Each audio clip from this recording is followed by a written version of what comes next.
Welcome to the show. Thanks for being with us another week. It's hard to believe that it's May, one of my favorite months of the year. I'll talk a little bit more about that later on, but have a great show planned for you today. My guest later on is going to be Denny Longwell, who's a candidate for state senate out of Wetzel County. We'll talk all about his campaign, why he decided to throw his hat into the ring, and what his goals may be if he's elected. But first, I want to talk a little bit about some of our usual features, and I want to start off maybe talking about those that do put their name on the election ballot. I think it takes a lot of courage, hard work, and sacrifice to put your name on a ballot.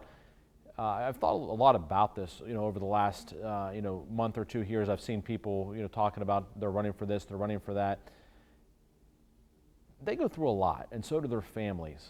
The things that I just mentioned about hard work and sacrifice, campaign battles in today's day and age with social media involved, they get heated, and they dig into every part of people's lives and bring their family members into it. It's not an easy thing to do. And I give a lot of credit to those that do have the courage to put their names on the ballot, put themselves out there, and let voters decide if they're going to send them to elected office or not. So, for all those people out there that have decided to run for office, win or lose, my kudos go out to you for just taking that step and deciding you're going to run for elected office. I mentioned on last week's show that it really is a privilege to vote, that a lot of countries around the world don't have that privilege. And I think also, we have to give a tip of the cap to those that run for elected office, because our democracy wouldn't work without them. If we didn't have people putting their names out there and talking about the issues and running against each other so people could decide who's best, who do we believe stands for the issues that we stand for, we wouldn't have the type of democracy we have. So I just want to mention all of those out there and wish you the best and good luck to all of those that will be running, of course, the primary next week. And we'll see what happens. Not a ton of contested primaries out there, but some. And then, of course, the big general election in November. So congratulations to all of you. My quote this week, the quote of the week, is right along those lines. And it comes from Simon Sinek, who's a British-American author, motivational speaker, and marketing consultant. And he said this: leadership is not about the next election, it's about the next generation. I think there's a lot of truth to that. There's only so much you can do in a 2-year time, a 4-year time, whatever period of time that someone may be elected to public office. But the things that they do during that time period can certainly affect an entire generation. And I think that's what we really need to be looking for, is how are we going to make things better for our kids, our grandkids. We may not be able to do anything immediately or in the short term. Some things can be done. But how are we going to make our region a better place to live? How are we going to make our country a better place to live for our kids and grandkids? That's what we really all want.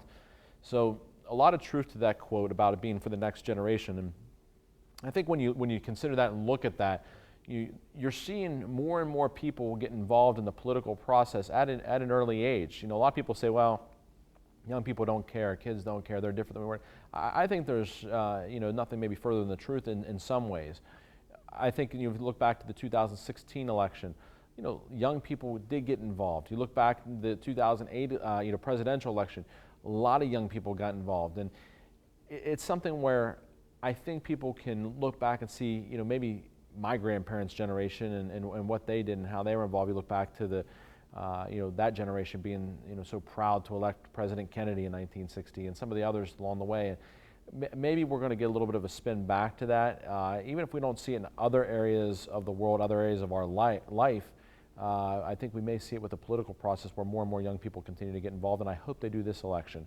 I know that in an off-year primary, a lot of times the turnout's not great, but remember to go out there and vote. And even if it's an uncontested race, check the box if you want that person to be elected, or don't if you don't think they'd be a good person for the office. So I'm eager to see what happens here, though, this election season. I mentioned in the lead-in in the show here that May is one of my favorite months of the year, and one of the things I think is really cool is that Cinco de Mayo also happens to fall on Kentucky Derby Day this year. Saturday, May 5, you get the two kind of big party days for people all in one. And Kentucky Derby is something I've always enjoyed. My grandparents moved to Kentucky before I was even born.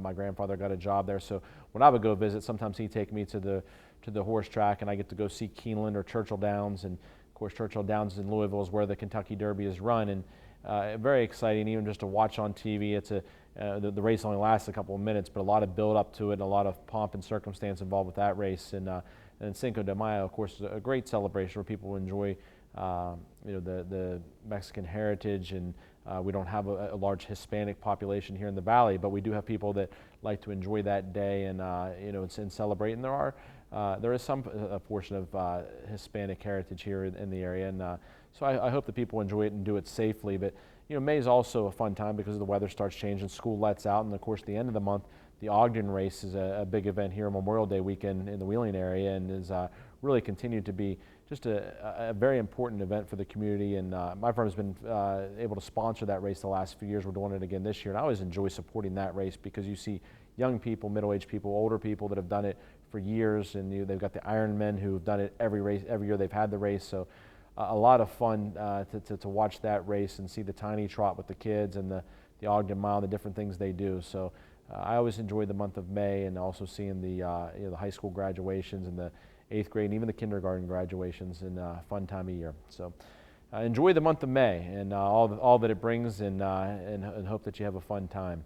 We need to take a break. When we come back, I'll have my guest with me, Denny Longwell. Stay with us here on the Jamie Bordas Show. When reviewing your oil and gas offers or royalty check statements, do you wonder, am I being offered a fair amount? Do I feel comfortable reading the statement? Do I have peace of mind? If you answered no to these questions, you need Bordas Mineral Management. Our passion is helping mineral owners protect and expand their mineral wealth. Our examiners tell you whether you're being treated fairly and getting paid what is rightfully yours. Bordas Mineral Management. Be protected. Have peace of mind.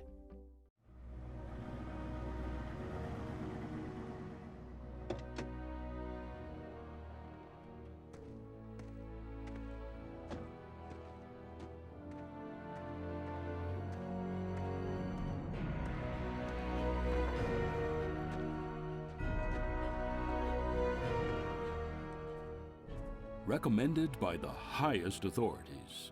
Denny Lumber. Looks like a bad one's coming. Yeah. Right?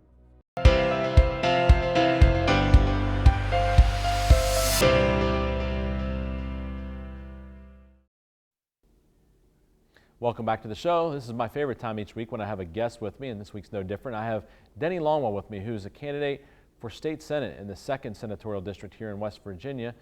Thanks for being here on the show. Thank you for having me. It's my pleasure. First time candidate for a political office has to be a little bit nerve-wracking in some ways. It is in some ways, but I've been around the political arena most of my working life. As a union rep, we represented our members in the State House in Columbus and also in Charleston and in D.C., so I'm comfortable around that, and I think it's time in my life to run and give back to the state some of my attributes and some of my abilities. Let's talk a little bit about your background. You mentioned being a union rep. You worked as a steel worker for a number of years, retired now, but tell the audience a little bit about what you did and kind of what led you to this decision. Well, first of all, I was a veteran of the United States Navy during the Vietnam conflict, and once I was released from the Navy, I came back home to the Valley, and I worked as an iron worker out of Iron Workers Local 549 here in Wheeling. I did that for 14 years, and then construction work was slowing down considerably. And I was able to get a job at the aluminum plant down at Hannibal at Consolidated Aluminum. And it was there that I became very involved in the local union, holding practically every office in the union there. And I was there 17 years, and the International Union offered me a position with them, and the last 18 years of my working life, I worked as a staff representative. 14 years in Ohio with the office in St. Clairsville, and then the last 4 years in West Virginia, the office in Mineral Wells. Those experiences, I think, more than qualify me for this position I'm running for. I don't have a formal education, but I've got a degree from a school of hard knocks and common people issues. Well, the one thing that I think really relates is that you have constituents that you had to look out for their interest in that position, and of course, as a senator, you would have the same thing. People whose interest that you need to represent and look out for what's best for them. Yeah, I agree with that, Jamie. And as a union rep, I found very early on that you can't always go back and tell somebody what they want to hear. You have to tell them the truth based on fact, and they don't always want to hear that. But The result of that was, I believe, because I never lost an election at the local union, was that it developed my credibility with them and their confidence in me and their trust. So I think that will carry me right through into the legislature, and people will trust me once I'm there to see that I'm sincere and I want to represent them, not the big energy and big corporations that are currently controlling our state. Let's talk a little bit about that. There's been a lot of, your district is a big one, first of all. People may not realize. I mean, it's a big senatorial district, the second is. I mean, you're talking about Marshall, Wetzel, Tyler, and then stretching on down to Ritchie and kind of all over. I mean, parts of, Monongalia and Marion, and it's a huge district. Calhoun, I think 9 different Gilmer. counties maybe it touches. Correct, 9 counties. How is it, just through the campaign, that you've been engaged in so far, that you're able to get around all those places and understand what may be affecting people in those different areas? Yeah, it's been trying and tiresome, but yet enjoyable for me. I'll give you a couple of examples. Tyler County, one of the big issues there is drinking water, safe drinking water. And those people deserve that, and once I'm in the legislature, I want to try to help them achieve that. In Doddridge County, if you've been through there lately, that's booming over there with gas and oil and the like, but the roads are terrible, absolutely terrible. You have to really slow down or tear your vehicle up, one or the other. So there's many issues that need addressed. I think the answer to a lot of our problems, though, is through education. I think we have great teachers. I was endorsed by both teachers' unions, the AFT and the WVEA, and I'm very grateful for that. I'm proud of that. I think the teachers in our state are great teachers. They deserve more money. And I think that we get them that by increasing the severance tax on the minerals that are coming out from under our ground. And there's other ways of raising revenue. But the curriculum in this state has to be addressed. We rank, my figures say 44th in the country. That's not acceptable to me. Our kids deserve better. Our state deserves better. And if they have a better education, they're better prepared to meet the world head on. In addition to that, a good education here brings new business in. There's people and businesses that don't want to come here now because they want their kids to have a better education than what we offer. And our neighbor to the east, Maryland, they're rated #1 in education in this country. If they can do that, there's no reason we can't do that. And that's one of my primary goals when I get to the legislature, is to address the curriculum. We deserve better. We need to take a break. When we come back, I'll continue speaking with Denny Longwell about his goals if elected to the West Virginia legislature. Stay with us here on the Jamie Bordas Show. At Ultra Big Bank, we need to be assured you can make your payments. Yes. Well, buy them out. Acquire. As I was saying, I'm not sure I see the value in your small account. That's when we went to Belmont Savings. They took the time to understand our needs. And they didn't make us feel small. Where the big banks are only interested in growing, Belmont Savings' interest was in us. Belmont Savings Bank, focused on your future. So, how was your first day? Long. So, Josh asked me about you. Daddy's home. Go get him.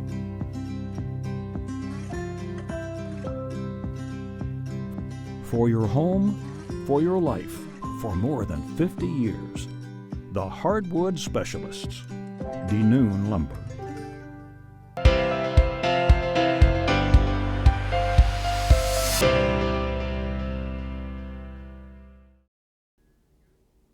Welcome back to the show. I've been speaking with my guest this week, Denny Longwell, who's the candidate for State Senate, the 2nd Senatorial District in West Virginia. And we were talking a little bit about the economy and education, but one of the big issues from this past legislative session was just that, education. It really dominated the session with a teacher strike taking place in the middle of the session, and school being out for 2 weeks. And you talked a lot about how important education is, but there was really, you're running on the Democratic side, here in, a lot of people look at the Senate in particular where you're running for, and the Republican leadership in the Senate as being really the big obstacle that got in the way of getting something done sooner. And how much did that factor in your decision to, I mean, of course, none of that really happened until after you decided to run, but how does that affect you, you going forward? Well, going forward, I'm very hopeful that the Democrats can regain a majority in the Senate, and I think I'm one of the better, I think I'm one of many good candidates that's running. Bill Ehlenfeld, certainly from this area, is another one, and I think if we can take that over from the Republicans, that we can restore the confidence from the constituency across the state, from the teachers and the school personnel and the public employees. They deserve better, in my view, and I've always took up for the underdog, because I've been an underdog myself most of my life, as I see it at least. So I look forward very much to being a part of it. I look forward to being a part of the Democratic majority. I know most of the Democratic senators. I've met with them once I announced my candidacy. Again, I'm looking forward to going there and doing the very best that I can do for the teachers and the school personnel and public employees. Talking about young people and families, one of the big issues that's affected our state has been the opioid crisis. With it's hard to find a family that hasn't been affected in some way. What are your thoughts on what could be done, to try to help combat this terrible situation that's been facing our state? Well, I'll tell you what I've done already, Jamie. Anticipating that I'm going to be elected, I've reached out to prosecutors, county sheriffs, chief of police in communities, and we've talked about the situation. And I think that the cumulative answer from them and from me is that prevention certainly has to be the first thing we look at. And that starts by teaching our kids at a very early age in school about the pitfalls of drug abuse or drug use. From there, we have to establish recovery and rehabilitation centers in the state with qualified people there to help people that want to recover. And once that happens, I think that we have to spend time and money to help them to stay sober, for lack of a better phrase. Too many times, many people that I know that have the problem recur, and some of them overdose and are no longer with us. So I think that we have to monitor them for a long time after they've been rehabilitated. That costs money, takes time, but it also provides jobs for people that are qualified for that. And I think that the revenues are here if we just apply ourselves differently to address that issue. One of the things that I find particularly interesting about your background is that you are an individual who's retired, and you find yourself in a segment of the population that a lot of people in West Virginia are, which is retired individuals. And there are a lot of issues out there affecting people that are seniors, that are retired, that maybe they feel like, hey, who's looking out for our interests? What do you think you can do in that regard, to, and particularly because you find yourself in that category, that maybe you can help those folks? Well, first of all, not to argue with you, but I'm very, very fortunate because of the employment I had with the Steelworkers Union. I have excellent health care yet to this day. So I'm not one of those people that worry about it. But because family members and friends that do worry about it, I want to do something. And I'm not sure what the right answer is, how to get there, but I can tell you this: I'll work day and night to find that answer and get there to help those people. I think that we owe it as a state to them to take care of them when they can't take care of themselves. Veterans is another thing. I don't think that we pay enough attention to our veterans. Being a veteran myself, again, I don't need the health care, but many of them need it and can't get it. We just buried a homeless, disabled vet in Wetzel County. Had no family, had no place to stay, and he died, and there was nobody to claim the body. The Democratic Executive Committee and our Veterans Council took charge of that and buried that gentleman, and rightfully so. I don't say that for any political reason. It's just the right thing to do. That's what America's about. And I'd like to restore that as much as possible through my efforts. Another matter that's important to me is women's rights. I don't know anybody in my life that is pro-abortion, but I also know many people that feel as I do, and I feel strongly that the government, be it state or federal, neither one has the right to tell a woman what to do with her body. If her doctor says she needs an abortion or she's going to die, that should be her decision and her doctor's based on what that doctor said. Not me in the state legislature or anybody else in the legislature. So I've been telling women in particular, you can vote twice for yourself in November. You can vote against the SJR 12 that's currently proposed, and you can vote for me because you'll have a supporting representative there of your issues. So as I said earlier, there's many, many issues need addressed, and we're just touching the tip of the iceberg here. But again, I appreciate the opportunity to talk with you about it. I just hope I have the opportunity to do something about it. Well, I really appreciate you coming on the show.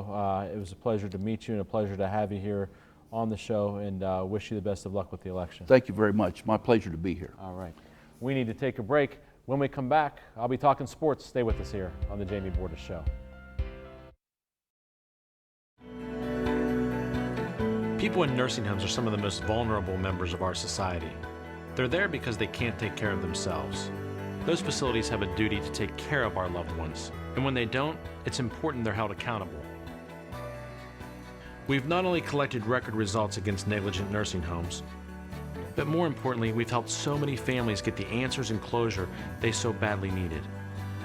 Bordas and Bordas, fighting for justice. We're Panhandle Cleaning and Restoration, and we're gonna save you. We've got it down to a science, an absolute state of art. We do it all, restoration, cleaning, and reconstruction. When disaster strikes, just pick up the phone. We're Panhandle Cleaning and Restoration, and we're gonna save you.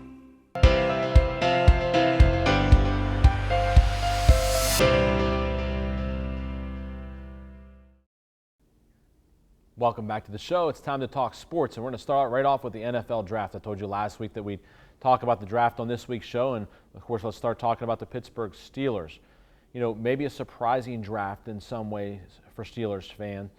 The big thought was going to go after a linebacker. Got to get somebody to take Ryan Shazier's place, and really let's shore up that defense. But you take a look at the draft. First round, the Steelers take a safety, Terrell Edmonds out of Virginia Tech, who a lot of people have projected as a third rounder, and people are scratching their heads saying, how can the Steelers go take a safety in the first round that was projected as a third rounder? And it's quite a shock. But I don't think the story's over with respect to this. I really think that we're going to end up seeing perhaps Edmonds at linebacker down the road. If you look at him, he's an inch taller and only 7 pounds lighter than Ryan Shazier. The Steelers like someone at that position that can move, athletic, that can play in space, get into pass coverage. And the Steelers took a safety out of Penn State later on in the draft. So, is he the real safety and Edmonds is the linebacker that's going to play? Time will tell, but I would not be at all surprised if we don't see this selection ending up playing linebacker, or at least playing a lot in pass coverage situations, in dime packages, etc. Another perhaps surprise is the Steelers selecting a third quarterback in the third round, Mason Rudolph out of Oklahoma State. Of course, all these quarterbacks went off the board in the first round, and a lot of talk about, will the Steelers go after Ben Roethlisberger's replacement? In the first round, Lamar Jackson was sitting there. The Steelers passed on him. He ended up going to Baltimore, which a lot of people like that pick a lot. Of course, the Heisman Trophy winner of 2 years ago. But the Steelers wait until the third round and traded up a few spots to get Mason Rudolph. I like this pick. He's a lot of the same mold as Ben Roethlisberger. 6'5", he's almost 230 pounds, strong arm, mobile enough. It really fits the mold of Ben Roethlisberger if they want to try to look at and try to get the same type of guy for maybe the next 10, 15 years like they've had the last 10 or 15. And he's got some time now to be able to be groomed under Ben and, watch what he does, not forced into action. I see so many of these NFL teams want to take these first-round quarterbacks and then try to throw them into the fire right away. This is a really good situation for Mason Rudolph. A little bit surprising because the Steelers took a quarterback last year in the 4th round of the draft, and Dobbs out of Tennessee. But I'm just not sure. I went up to training camp last year and watched him a lot when I was there at training camp, and I just wasn't overly impressed with him. And of course, Landry Jones is our backup quarterback in the last year of his contract coming up this year. So I like the pick of Mason Rudolph. I think he can be a quarterback of the future for the Steelers. I'm eager. I want to try to get up to Latrobe again this year, watch in training camp, because you only see so much in preseason games, and he won't play a lot during the regular season, assuming Ben stays healthy. So eager to see him in training camp. The Steelers took his teammate in the 2nd round, James Washington, the receiver out of Oklahoma State, after trading Martavis Bryant to the Oakland Raiders in the draft. Or during the draft day, and able to pick up James Washington, who's a deep threat. The Steelers, of course, have Antonio Brown, Juju Smith-Schuster, but need another guy to go along with them. And a vertical threat could really help open things up for Antonio Brown and Juju Smith-Schuster a little bit more. Of course, Martavis Bryant, with the much documented off-the-field problems, immense talent on the field, but they really just couldn't continue to have the distractions they were getting with Martavis Bryant. So hopefully James Washington will help some of those situations. But big surprise, with going after these offensive players early in the draft, and Rudolph, Washington, spend some later picks on guys that are on the defensive side of the ball, safety, defensive linemen, but not a lot of big splash names. But the Steelers just need to shore up some pieces because they've got a lot in place that you need to make a Super Bowl run. So I'll be here to see what these guys can do. And of course, the Cleveland Browns had the first pick, and to a lot of people's surprise, took Baker Mayfield, the quarterback out of Oklahoma, Heisman Trophy winner, with the first pick. I think a lot of people thought they might go running back. When you have a guy that has the type of talent that was sitting right there, and to pass on him. But they take Baker Mayfield. Obviously must have liked him a lot, but I think it's a mistake. I think the way to build franchises or to build teams is get the linemen, offensive, defensive linemen, then get quarterbacks that have been proven a little bit behind them.